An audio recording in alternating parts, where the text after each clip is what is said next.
Kuha po tayo ng detalye sa naging arraignment sa kasong malversation ni dating Senador Bong Revilla at kanyang mga kapwa-akusado sa Sandigan Bayan. May ulat on the spot si Maki Pulido. Maki?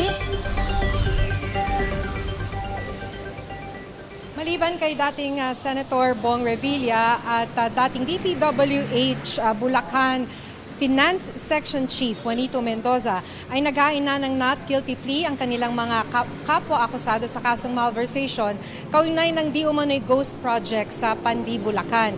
Ito na yung ikalawang beses o ikalawang pagkakataon na hindi natuloy ang arraignment ni Revilla dahil may hinain na naman siyang motion. Kasabay nito, hiningi ni Revilla sa Sandigan Bayan 3rd Division na i-defer o huwag munang ituloy ang kanyang arraignment hanggat marisolba ang kanyang motion. Sa urgent motion na hinain ni Revilla via email kagabi, hiningi niyang mag-inhibit o huwag umupo si Sandigan Bayan 3rd Division Chairperson Carl Miranda bilang mahistradong didinig ng kasong malversation. Nung unang pagdinig pa lamang ng kasong ito, sinabi na ni Justice Miranda in open court na kapatid niya ang abogado ni dating DPWH Undersecretary Bernardo nang sumalang ito sa Senate Blue Ribbon Committee hearing. Sinabi na rin noon ni Justice Miranda na kaibigan niya ang abogado ni Revilla na si Attorney Mon Esguerra or at least isa sa mga abogado ni Revilla. Sabi tuloy ng prosecution, delaying tactic na naman ito ng kampo ni Revilla dahil umpisa pa lang o sa unang pagdinig pa lamang ay sinabi na ito ng mahistrado at noon pa lang ay tinanong na ang mga abogado kung may mga maghahain ng mga motion. Iginiit ni Justice Miranda na sa loob ng 4 na dekada niya bilang abogado at hukom, sinunod niya ang Code of Conduct ng kanilang propesyon. Kaya nga raw unang araw pa lang ay nag-disclose na siya in open court. Isinasabuhay din daw niya ang motto ng Sandigan Bayan na honor, integrity, and accountability. Sa internal rules ng Sandigan Bayan, walang applicable rules para sa mandatory inhibition ni Miranda. Gayunpaman, pag-aaralan daw ito ng korte.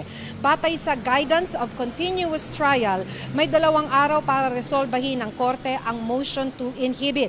Nakatakda ang arraignment ni Revilla sa February 16. Gayon din kay Juanito Mendoza na may mga nakabinbinding motion. Ang iba namang akusado na nabasahan na ng hatol, magsisimula na ang pre-trial sa February 27. Bago matapos ang pagdinig, sinabon at pinaalalahanan ni Justice Miranda ang lead counsel ni Revilla na si Attorney Isaiah Asuncion. Sabi ni Justice Miranda, in open court, kailangan mag-ingat ang mga abogado sa ginagamit nilang mga salita sa mga isinusumiti nilang mga motion sa korte. Kailangan daw within bounds of professional courtesy at respect para sa korte. Sa motion to quash of warrant of arrest kasing inihay ni Attorney Asuncion, sinabi niyang sobrang minadali ng korte ang pag-issue ng warrant of arrest. Sinabi pa sa motion na delikadong precedent ang desisyon ng korte. Ang mga punto pa raw na ito, ginamit pa ni Attorney Lorna Kapunan sa isang media interview. Hindi partido sa kasong ito si Attorney Kapunan.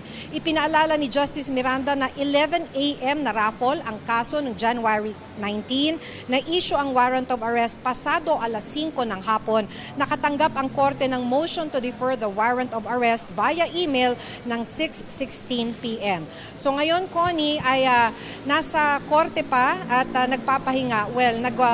Naghihintay sina Revilla at kanyang mga kapwa-akusado sa korte ng 3rd Division or sa sala ng 3rd Division dahil hinihintay pa nila yung susunod na hearing na arraignment din para sa kaso namang graft sa sala or sa korte ng 4th Division ng Sandigan Bayan. Connie? Maraming salamat, Maki Pulido.